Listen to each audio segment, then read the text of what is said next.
porfa, Ángel, colóqueme la presentación desde el principio.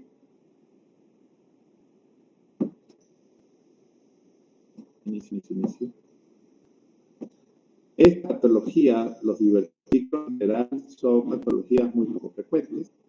La verdad es que no recuerdo que en el servicio se haya comentado de algún caso en adultos alguna vez. En pediatría yo no he visto nunca haciendo un divertículo, pero evidentemente se presentan y por lo tanto hay que tenerlos presentes. Y como les he dicho en otras oportunidades, no podemos diagnosticar lo que no sabemos. Hoy día es fácil hacer el diagnóstico, hagan diagnóstico más frecuentemente porque el endoscopio se usa mucho. Antiguamente, y los primeros radiografías de contraste las hacían eran los gastroenterólogos. La especialidad de diagnóstico por imágenes no estaba muy consolidada. Era bastante más difícil, pero ahora, cualquier hora, cualquier momento, cualquier edad, es fácil hacer una endoscopia, que ya no es tan barato, y sería relativamente sencillo hacer el diagnóstico. Pásame la diapositiva donde está la imagen que se ve el divertículo de Zenkel. Bueno, esta es muy importante, porque este divertículo se produce ahí, como ustedes ven, la lengüita colgando por detrás del esófago, por debilidad y en ese triángulo, y es importante tener en cuenta esa estructura anatómica. Y aunque la clínica es muy inespecífica, como en todo el esófago, hay que tenerlos como posibilidad. Quizás radiológicamente incluso, siguientes por favor, son más fáciles, serían tanto más sencillo hacer los diagnósticos de divertículos del cuerpo o divertículos del tercio inferior. Aquí vemos la radiografía donde se puede ver perfectamente el divertículo. En la segunda de la derecha se ve menos, pero en la de la izquierda es muy fácil ver esa imagen. Aunque no sepamos qué es, se ve que hay algo que no debería estar, una bolsita, un saquito. Sin embargo, lo ideal es que enviemos la referencia con el nombre como debe ser, al menos el nombre de divertículo, si no nos recordamos el apellido. Siguiente, por favor. Seguimos viendo imágenes de divertículos y así es muy fácil hacer el diagnóstico, obviamente. Siguiente.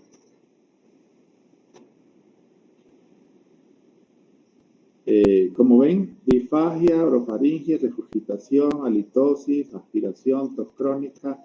Eso puede ser un reflujo, una enfermedad por reflujo, eso puede ser un cáncer. Por eso, ustedes que están ya a este nivel, que vivimos en comunidad, familias, hermanos, vecinos, abuelos, tíos, ay, que me duele aquí, ay, que me arde aquí, ay, que siento acidez, que siento ardor, que siento un fuego, es muy fácil indicar un inhibidor de bomba, es muy fácil indicar un protector de mucosa, pero lo que siempre les digo a ustedes, por favor, no lo indiquen más de 7 días, ustedes en este momento, que es el vecino que tocó la puerta, que tenga mucha acidez, bueno, tómese esto por 7 días. Si lo hacen, no los indiquen por más tiempo. Y si la próxima vez el vecino vuelve en 2 semanas con el mismo cuento, refiéranlo al especialista. Porque si es una persona de los Andes con más de 60 años que ha fumado toda la vida y me llega con idea de que tiene acidez, como dice la gente, pero eso es pirosis, mi primer diagnóstico no va a ser bueno.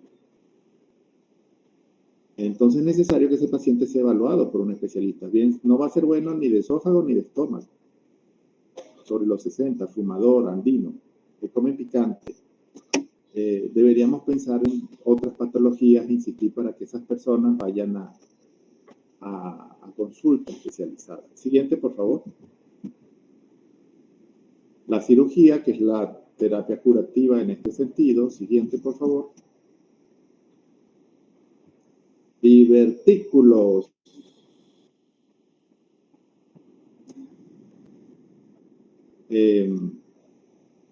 Como ven, son de muy baja frecuencia. Zenkel sobre todo. Siguiente. Seguimos con Zenkel. Adelante. Este es tercio medio ya, claro. Un poquito más frecuentes, pero no son tantos. No es como la enfermedad diverticular de colon que vamos a ver más adelante, que por encima de los 40 prácticamente un montón de gente la tiene. No vamos a decir que la mitad, pero sí la tiene mucho más frecuente. Y es el mismo mecanismo fisiopatológico, tensión de la mucosa y contracciones vigorosas. Siguiente. Siguiente. Vean, las incidencias son mucho menos frecuentes y las de tercio distal, pues, pudieran ser un tanto más frecuentes incluso que las otras dos. Siguiente. Esofagitis péptica. Esto sí es muy frecuente. Y la esofagitis péptica al final puede dar estenosis. Y como nos dijeron, puede más allá ir a dar un esófago de Barrett y puede ir más allá a producir un adenocarcinoma.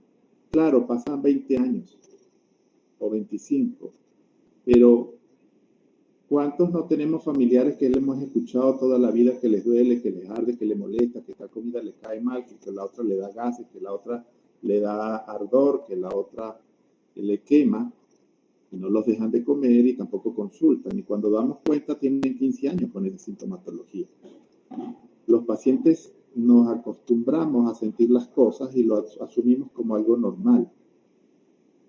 Y no sabemos qué pueda estar pasando por dentro. Adelante, la siguiente, por favor. Esto es muy importante, y esa imagen del medio, donde está el dibujo con la persona acostada de cúbito izquierdo y de cúbito derecho, es bien importante. Aunque en alguna época, en estos últimos 20 años, se puso de moda que nosotros los médicos indicáramos dormir de cúbito izquierdo, después se dijo que no, después que era de cúbito derecho, pues por la forma anatómica, y ahí lo vemos claramente.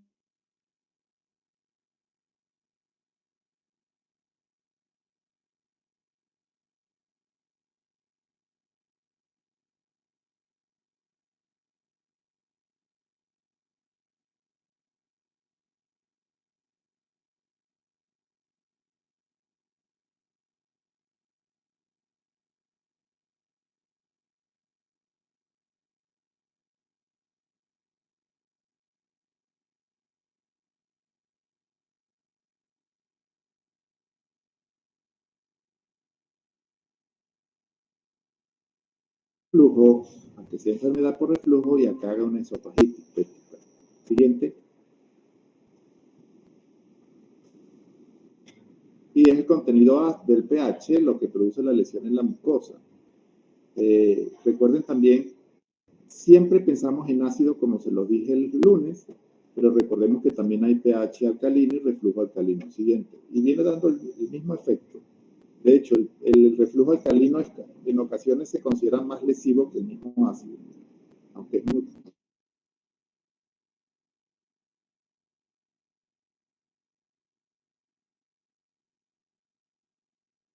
Cuando veamos estómago, patologías gástricas, la semana que viene van a ver que es prácticamente lo mismo. Complicaciones de la esofagitis péptica, hemorragia, estenosis un 10%, úlceras y esófago de Barrett 20%. Y el esófago de Barrett ha sido considerado como premaligno.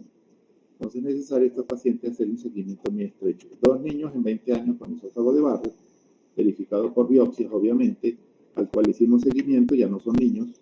Espero que sigan el seguimiento porque se les insistió mucho en eso. Siguiente, por favor.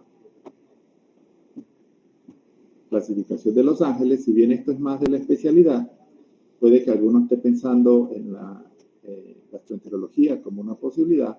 Y ya les digo, el trabajo endoscópico es espectacular y hay todo este tipo de clasificaciones de la visión de la mucosa para poder hacer diagnósticos más precisos. Siguiente.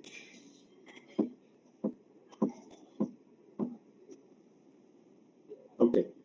Sí, la endoscopia es muy importante porque nos va a permitir visualizar que hay una lesión, nos permite tomar biopsias. Ángel en una de esas comentó que la endoscopia nos va a permitir hacer una pHimetría de 24 horas. Son dos cosas distintas. Una cosa es la endoscopia, otra cosa es la pHimetría y otra cosa es la manometría. En ocasiones, algunos equipos permiten hacer pHimetría y manometría con el mismo equipo.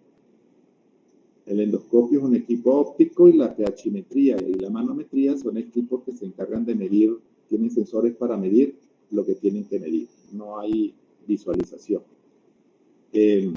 Pero sí nos van a permitir ver la lesión, es decir, que hay una esofagopatía. Antiguamente se hablaba de esofagitis con la visión endoscópica, pero no es correcto hablar de esofagitis con la visión endoscópica, porque estamos viendo solamente que hay una lesión. El litis nos indica inflamación y la inflamación nos las indica es la biopsia como tal. Hace 20 años, entre patólogos y endoscopistas todavía se estaban matando por eso. Ya no se usa tanto la esofagitis o la gastritis con solo la visión endoscópica, aunque a veces la escribimos sabiendo que eso no es lo correcto. Tratamos la enfermedad por reflujo, tratamos la esofagitis péptica, a menos que haya complicaciones. Y como se pueden dar cuenta, es muy parecido a esto con lo que se dio el lunes pasado, porque es que una cosa va con la otra. La esofagitis péptica es una de las consecuencias de la enfermedad por reflujo y es la manifestación más frecuente de la enfermedad por reflujo. Inhibidores de bomba, antagonistas H2, protectores de mucosa, dieta, cambio del estilo de vida. En esófago es prácticamente todo lo mismo, pero no por eso deja de ser interesante. Y más en adultos que sí estamos muy dispuestos a hacer el tratamiento los 2 primeros días que vamos al médico.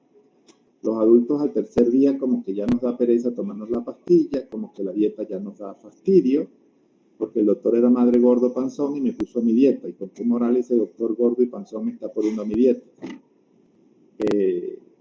Deberíamos también predicar por el ejemplo.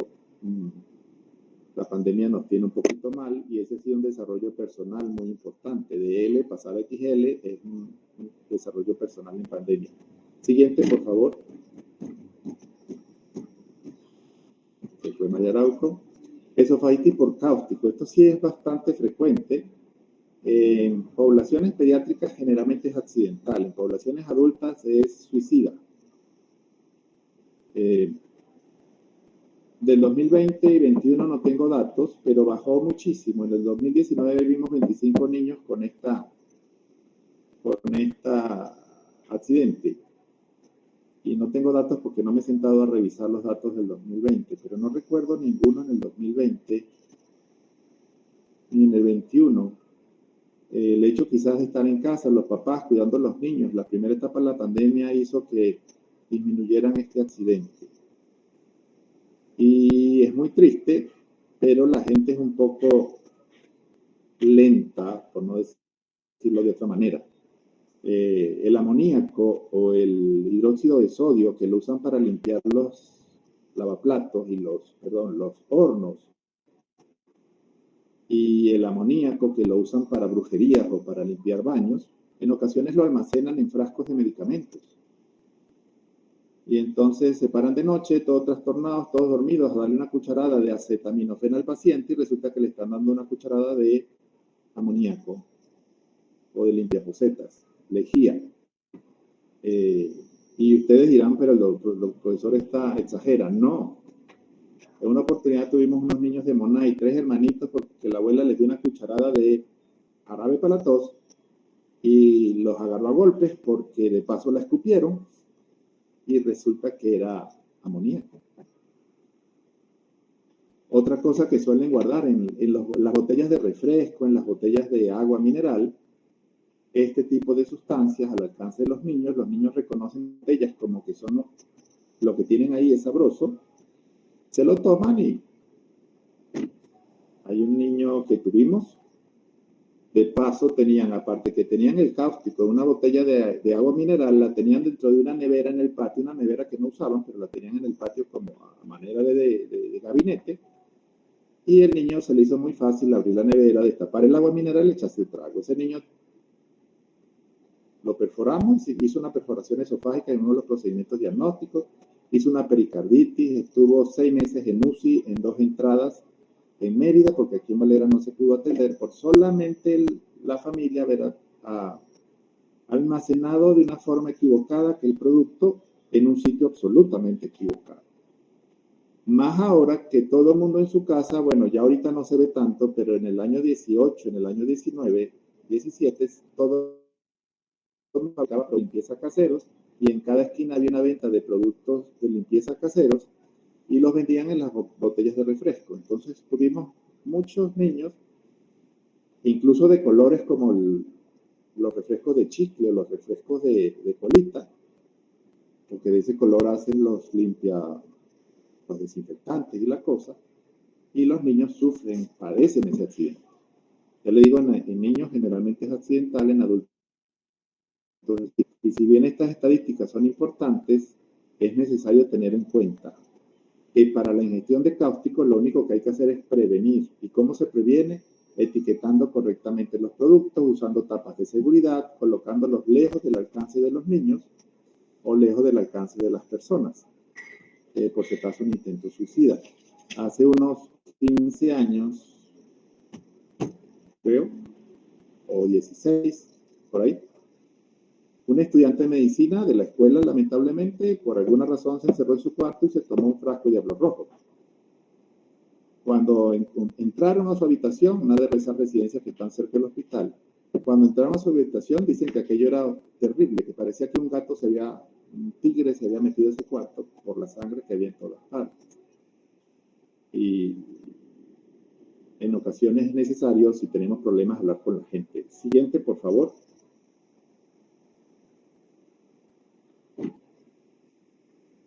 La clasificación más utilizada a nivel mundial es la de Sargat, y esa misma clasificación nos permite decidir qué vamos a hacer y qué no vamos a hacer.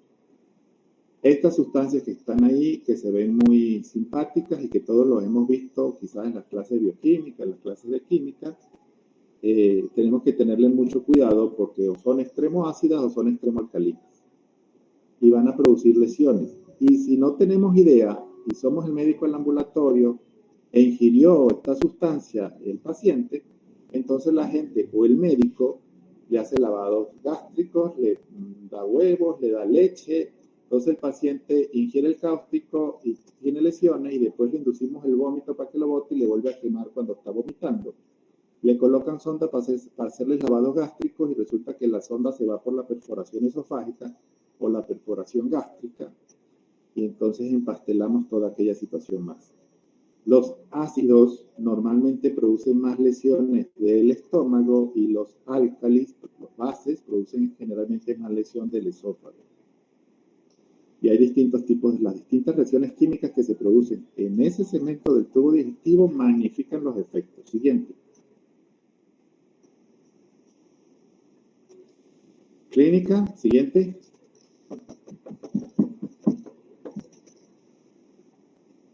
El cloro al 5%, que es el cloro mistolín, el cloro tapa amarilla, el cloro de marca comercial, generalmente no produce nada.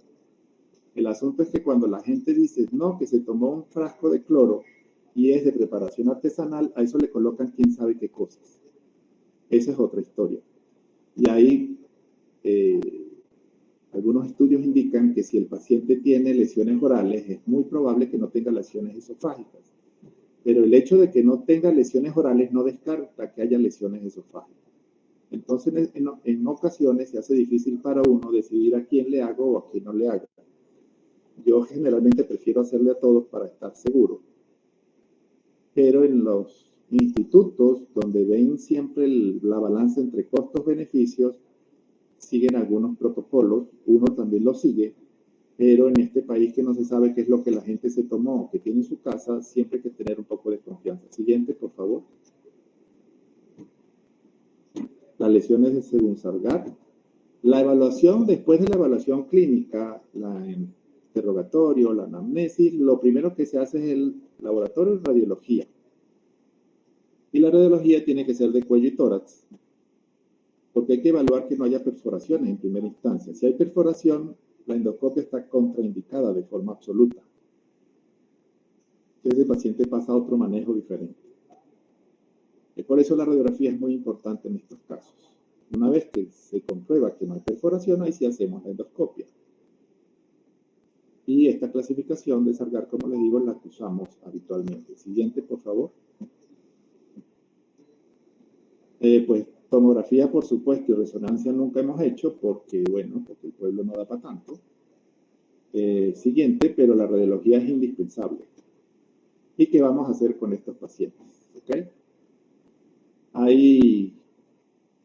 Cuando el esófago se quema, como todo proceso de cicatrización, ocurre un proceso de acortamiento y como sucede en las cicatrices de piel, de quemaduras en la piel se retrae. Lo mismo sucede con el esófago y las complicaciones son la estenosis, que va a depender de acuerdo a la longitud y el diámetro que haya y hay que hacer dilataciones de ese esófago. Ahí es donde vienen las perforaciones.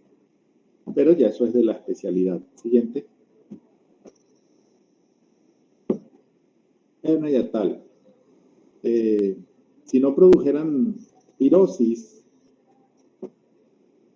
alguien dijo por ahí acidez. Acidez no es un término realmente técnico como tal. Y si no le produjese en clínica al paciente, las hernias hiatales pueden pasar desapercibidas, sobre todo las tipo 1, que esas se asocian mucho con sensación de pirosis y dolor retroesternal. Siguiente. Tenemos que sabernos las clasificaciones, los tipos y las formas. En general el tratamiento es quirúrgico, porque todo el tratamiento médico va a ir dirigido a disminuir los efectos del ácido a nivel del tubo esofágico. No están dirigidos los tratamientos farmacológicos, el cambio del estilo de vida a mejorar la situación de la hernia. Siguiente, por favor. Algunas hay que hacerle el tratamiento quirúrgico más temprano, otras se puede esperar un poquito más. Siguiente, pero todas deberían terminar en eso porque, como ya nos explicaron muy bien, la exposición al ácido durante largo tiempo puede tener evolución a cáncer. Siguiente.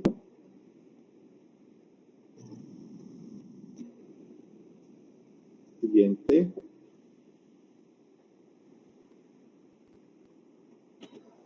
Bien, un ejemplo característico de cómo se ve la radiología y el dibujo esquemático de la hernia tipo 1, que es deslizante.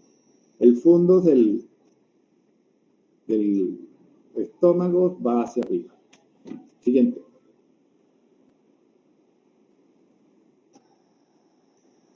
Y aquí tenemos las otras, dependiendo qué es lo que sale por el orificio herniario. El diagnóstico es muy de imágenes, muy de radiología contrastada, en buenas manos, por supuesto, porque si nos ponen esa imagen del centro, en el centro hay dos, la de la derecha, pues estamos viendo puras burbujas, puros globos llenos de pintura blanca, el medio de contraste, que es vario. Si no tenemos idea con la patología, pues evidentemente no vamos a saber qué es aquello. Siguiente. Pirosis, tos crónica, regurgitación, disfonía, laringitis, síntomas de enfermedad por reflujo. Como les digo, todos son muy parecidos. Y todos se les da inhibidores de bomba, bloqueadores H2, protectores de mucosa, tanto a lo que es una situación banal como al extremo. Y no todos van a ir bien. Siguiente.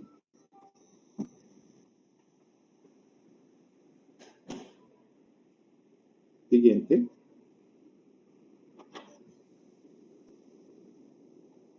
Más imágenes de cómo se hace el diagnóstico, donde hay recursos, evidentemente.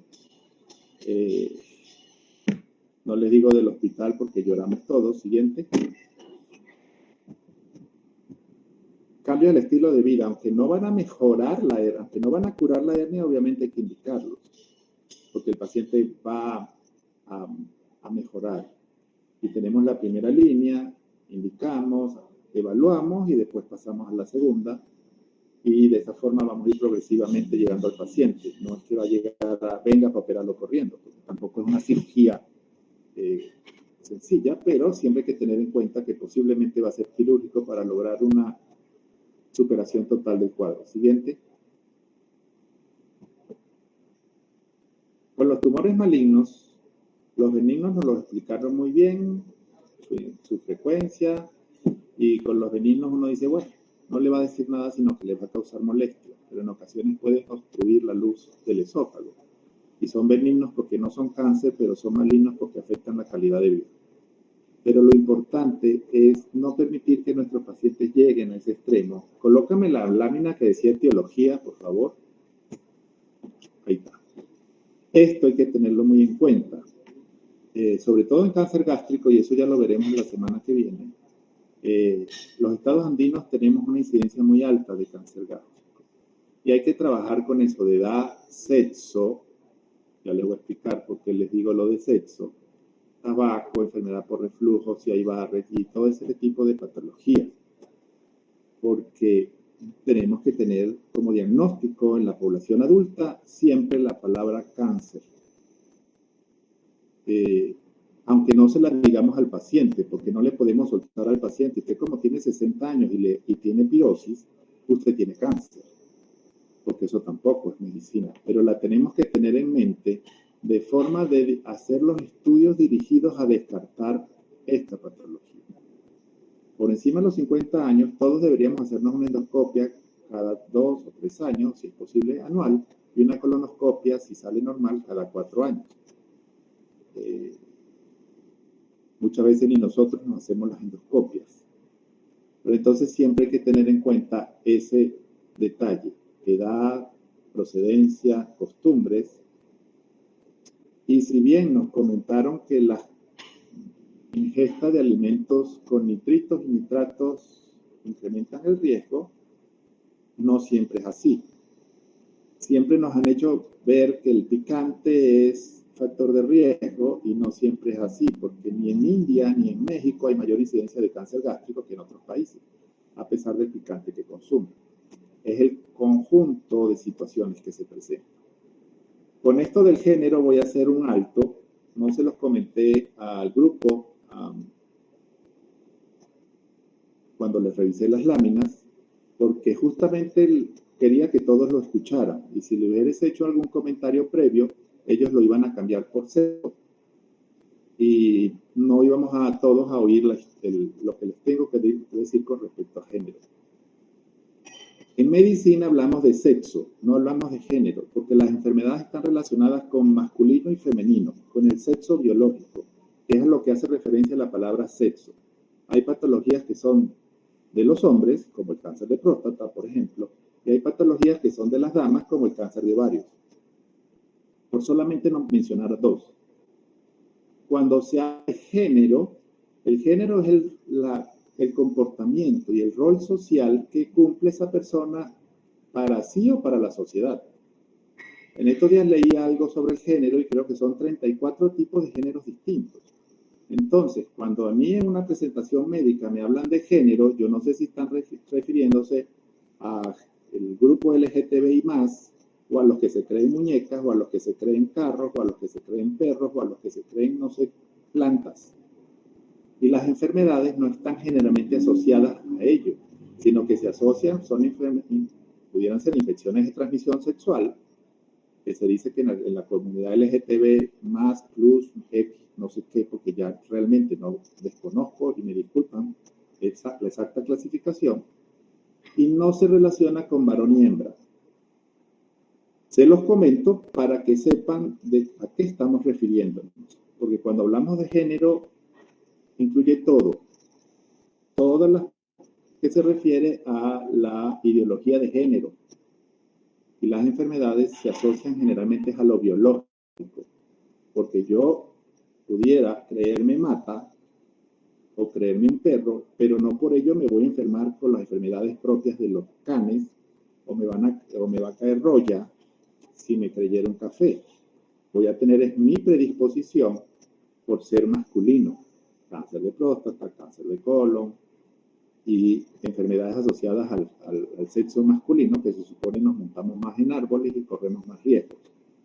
Accidentes de tránsito y todo este tipo de cosas. Por esa razón, Andrés, que hablé con usted bastante con respecto a estos detalles, no le hice la acotación no porque estuviera mal o bien, sino porque quise que todos lo escucharan. Género tiene que ver con el comportamiento social y el rol social que esa persona desarrolla en su comunidad. Sexo tiene que ver con lo biológico y lo anatómico. Y me van a disculpar, pero una persona, por más que se opere, no pierde los genes, ni pierde el XY o el XX. Y va a tener siempre predisposiciones genéticas para padecer patologías. Por eso la importancia de saber la diferencia entre género y sexo, como palabras y como concepto. Siguiente, por favor.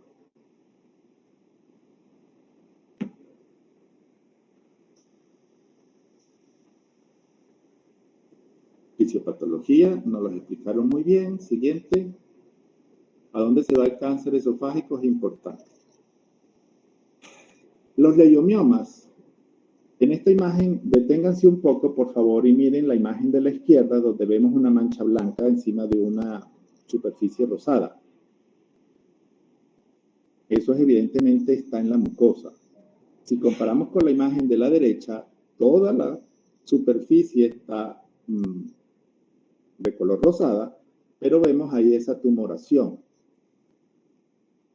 Claramente permite esta comparación darnos cuenta de que es una lesión de mucosa y que es una lesión submucosa. Una lesión submucosa es una lesión que está por debajo de la mucosa. Puede ser en la submucosa o en la muscular, pero está por debajo de la mucosa, no exactamente en el espacio submucoso histológico. Y si vemos el cuadrito gris, donde vemos unos círculos claros, eso es una ecoendoscopia, la imagen de una ecoendoscopia, donde vemos unos círculos concéntricos, pero de repente a la derecha vemos una imagen que es como un lago, que es una imagen hipoecoica, que es más grande, es gruesa. No sé si les parece que eso debería estar ahí. No debería estar, porque si debiese estar, debería ser toda la circunferencia, verse en toda la circunferencia, cosa que no sucede. Eso nos indica que hay un tumor, y para eso es la ecoendoscopia, justamente, que es un equipo y unos estudios donde poco se habla fuera de la especialidad, pero que también está disponible. El equipo de aquí de Valera no estuvo sino como 6 meses, y es un endoscopio común y corriente que tiene en el extremo un aparato de ultrasonido. Y eso permite, por supuesto, detectar lesiones a nivel de la pared de los órganos huecos. Siguiente, por favor. Tumores benignos. Nos lo explicaron muy bien. Siguiente, Ángel.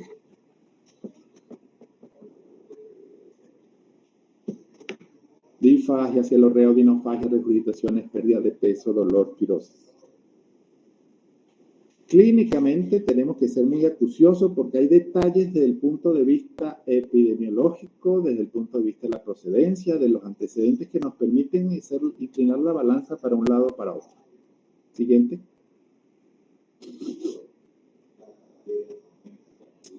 Imágenes.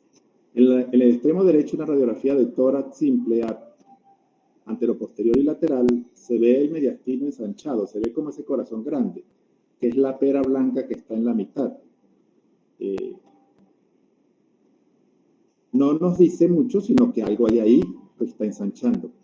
En la imagen del centro, no, en la segunda imagen hay tres, divididas, la del lado izquierdo y dos en el lado derecho. Las del lado derecho son tomografías, pero la del lado izquierdo es un esofagograma, que fue la palabra que a Andrés se le complicó al principio, y hay una flechita señalando ahí como que una C. ¿Sí la logran ver? Eso es una pérdida de la visualización. Hace días hablaba con alguien sobre los corotos que suenan cuando uno está hablando. Entonces vemos que ahí el esófago, si recordamos otras imágenes de esófago, debería ser una línea. Un segundo.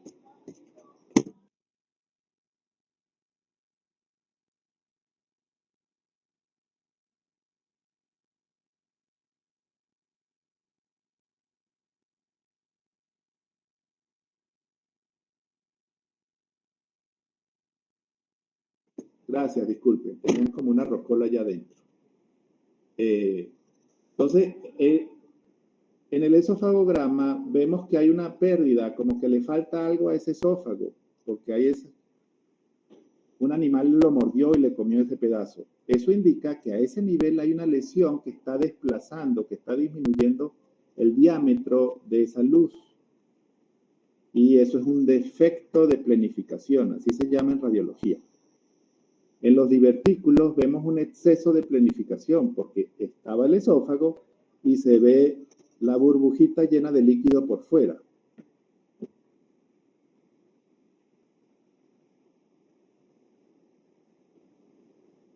Las otras imágenes, una tomografía.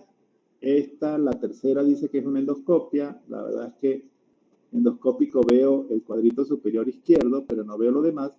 Y la otra es la ecoendoscopia, de la que ya les estaba hablando en la lámina anterior. Siguiente, por favor. Diagnóstico. Se ve muy bien con acento esa palabra. ¿Y los tumores malignos? Sí, adelante, tranquilo. Adelante, adenocarcinoma, que es el más frecuente. Lamentablemente los tumores de esófago, como les digo, la gente se acostumbra tanto a sentirse mal que cuando llega no se puede hacer muchas cosas. Siguiente.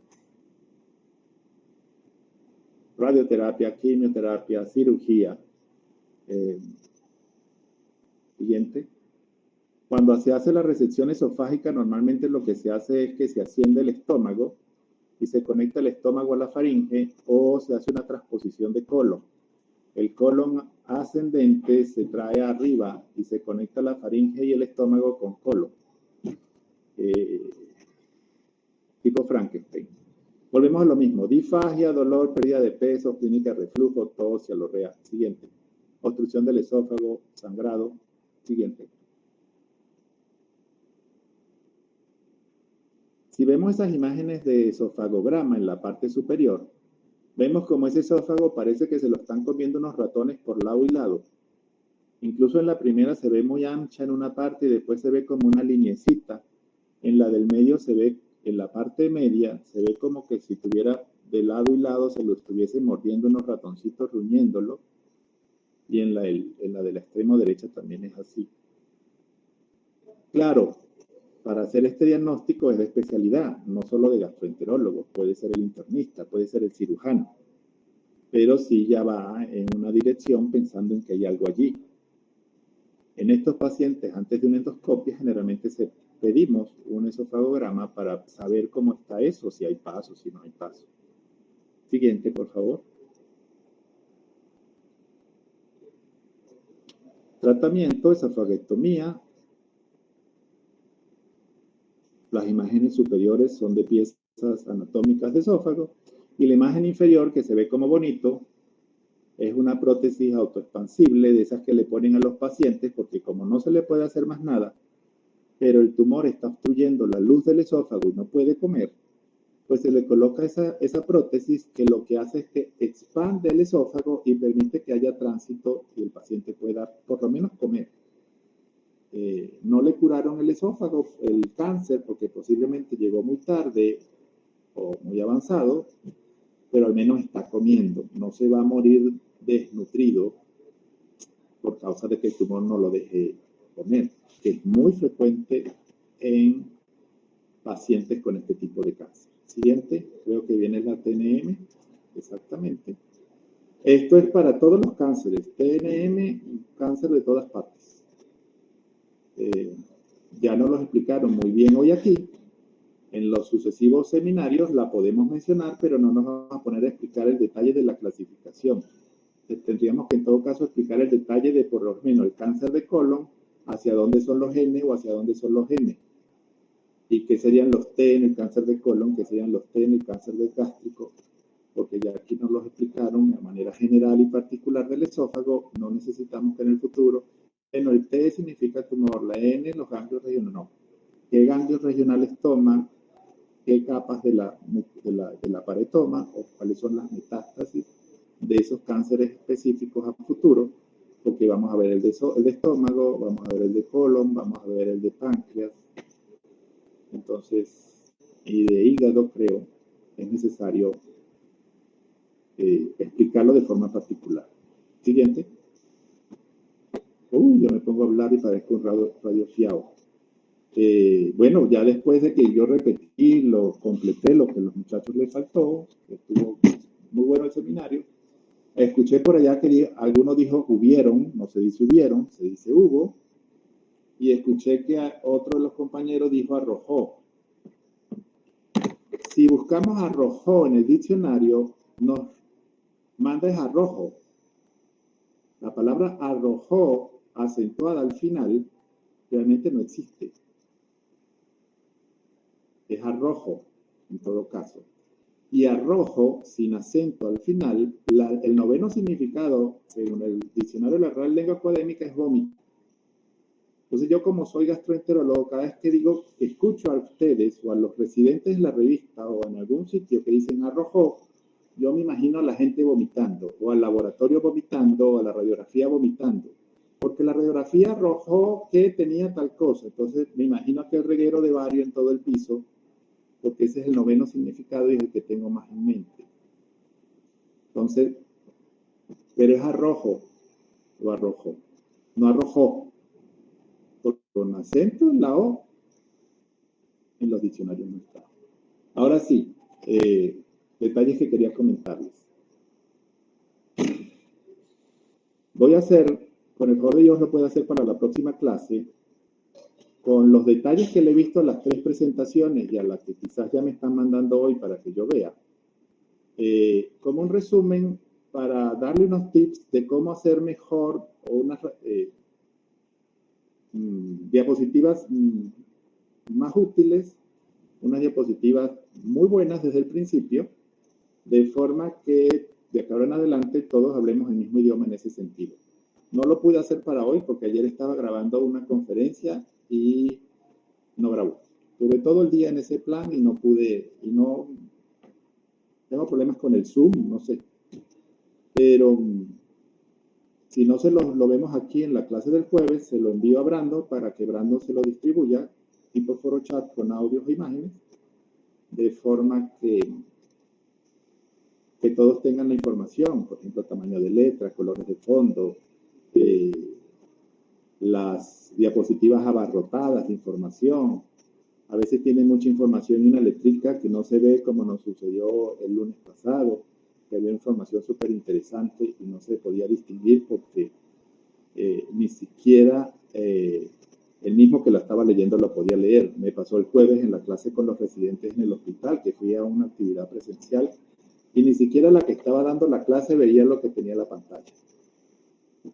Proyectado ahí en el salón de lectura, en la pared donde se proyecta. Entonces, sí es bueno que tengamos esos detalles de forma que todos mejoremos en ese sentido. Por lo menos cuando se traten de cosas académicas. Ya cuando es cosas personales, bueno, uno hace la diapositiva como mejor considere. ¿Okay? Ahora, después de estar yo como Radio Fiao, ¿alguna pregunta, algún comentario?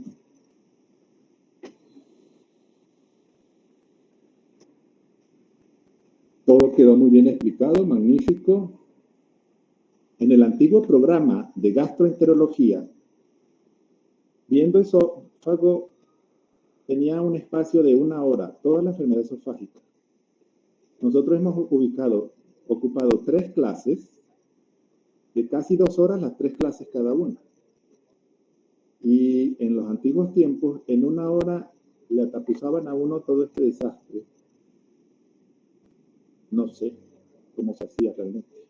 Porque todavía yo lo dividí en 3 clases porque, bueno, no podemos hablar de esófago todo el año. Las 12 semanas que me corresponderían supuestamente a mí dar clase. Pero considero que es mucho más positivo hacerlo así porque podemos profundizar más. Sobre todo la patología digestiva, que evidentemente es muy frecuente. Claro, la hipertensión también es mucho más frecuente, pero esto tiene detalles que son de interés. Y sí, Brandon, tranquilo, yo creo que lo pasaré, si te lo paso, cuando lo tenga listo, partas en el grupo de ustedes, a especie de foro chat. ¿Alguna pregunta? ¿O tienen ya hambre? ¿Vamos a comer? Profe, es una inquietud muy rápida y es que en las patologías del esófago también se ha descrito la aparición del anillo de Chatsky. Ajá. Entonces, pues la sintomatología que genera este anillo, al igual que la mayor parte de todas las enfermedades que hemos aprendido, pues es muy similar. Entonces, algunos autores dicen que el diagnóstico diferencial viene dado a través de la endoscopia, porque bueno, se reduce el lumen del esófago y esto, pero hemos visto tantas patologías que se reduce la luz del esófago que no sé si es como que el anillo de tejido lo que lo va a distinguir, porque además, pues algunas causas del anillo de Chatsky puede ser la esofagitis eosinofílica o incluso la enfermedad por reflujo gastroesofágico. Entonces, vamos a estar en un cuadro clínico donde podríamos decir, ok, el paciente tiene una enfermedad por reflujo gastroesofágico y me hizo un cuadro de esofagitis grado 3 o grado 4, lo cual me está ocluyendo y pues quizás pierda que es un anillo de Chatsky. Obviamente a nuestro nivel yo supongo que no estamos tan apta. O sea, no tenemos la destreza, pero me llama mucho la atención que es como una mezcla etiopatogénica de muchas cosas y le denominaron anillo de Chatsky, que además tiene un componente inmunológico, entonces, no sé, me dio miedo. Sí, pues sabe que el anillo de Chatsky uno lo tiene más como un hallazgo endoscópico casual. Porque muchas veces en algunos pacientes uno entra y hay un anillo de Chatsky. En pediatría no. Yo no veo mucho adulto realmente. Algún adulto he visto en mi vida, sí. Recuerdo una pareja que engañaron a mi secretaria porque querían que le viera yo a la señora y le dijeron que traía un niño y resulta que era ella la paciente. Pero en el hospital sí estaba siempre con los de adultos y veíamos. Pero es un recrecimiento membranoso, esa es la diferencia. El anillo de Chatsky es prácticamente pura mucosa y por eso se asocia con enfermedades eosinofílicas, porque la enfermedad eosinofílica hace la traquealización del esófago, pero esta es mucho más pronunciada que una traquealización, en ocasiones es parte del cuadro clínico y si se consigue, algunos médicos antiguos hablaban de cortar el anillo de manera que se expandiera un poco. Si tiene asociación con otra patología, resolviendo la esofagitis péptica, se resolvería el anillo de Chatsky, y si resolvemos la eosinofílica, se resolvería el anillo de Chatsky. Pero muchos pacientes asintomáticos que se le hace la endoscopia a manera de control, por edad, por lo que sea, se les puede encontrar el anillo y quizás no estaba dando sintomatología. Pero sí es un comentario interesante porque está, incluso escribir anillo de Chatsky, confieso, tengo que buscarlo para escribirlo sin errores. Entre la S, la H, la T que tiene atravesado, siempre se me olvida si es con K o con Y o I latina. Sí, con K, con Z. Con K, con Z, con sí. Es como escribir Schwarzenegger, o sea, donde lleva las letras correctas. Es que, por ejemplo, la literatura de Schlesinger y Fortran, ellos combinan, por ejemplo, lo que habló Ángel de la esofagitis por estructuras pépticas con lo que yo hablé, que era reflujo ¿Sí? gastroesofágico. Sí, sí. Entonces, todo va Es casi muy que lo mismo. mezclado. Y aparte que las patologías van todas muy mezcladas, como usted dice, Alejandra, como se vieron, la clínica es igualita para todas. En algunas será más insufrible, como quien dice, mucho más acentuada, en otras más leve, pero esos son los detalles que tenemos que estar atentos. Más que ustedes, posiblemente muchos se queden en el hospital haciendo su internado, pero muchos van al ambulatorio, muchos van al hospital rural, y allá no hay nadie, allá está en el hospital rural uno solo, haciendo la consulta, viendo niños, adultos embarazadas, teniendo fracturados, heridos, reanimando. Entonces, en ocasiones se hace difícil estos pequeños detalles, pero es importante llevarlos, haberlo oído y leído y estudiado al menos para el examen. Algo queda. Gracias, profe. Gracias a usted, muy interesante. Ni yo me acordaba del anillo de Chatsky. Solo lo recuerdo cuando lo veo. ¿Algún otro comentario? Claro, la epidemiología se equivoca. El otro día un señor mayor acudió a una emergencia con una hemorragia digestiva inferior, un señor bastante mayor, y por suerte no tenía la lotería. Era un asunto banal con respecto a lo que todos habíamos pensado originalmente.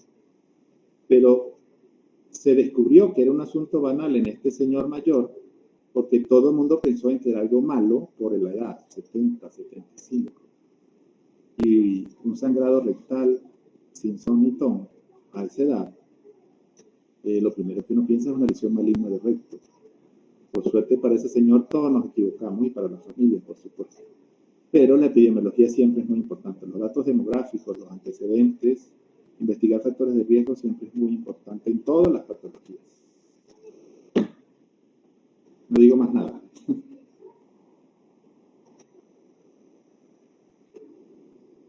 Bueno, doctor, agradecido con la oportunidad, por su buena voluntad también. Y bueno, que tenga buen provecho. Muchísimas gracias. Gracias a ustedes. Un abrazo. Feliz tarde. Seguimos en contacto. Muchísimas gracias. Hasta luego, doctor. Hasta luego.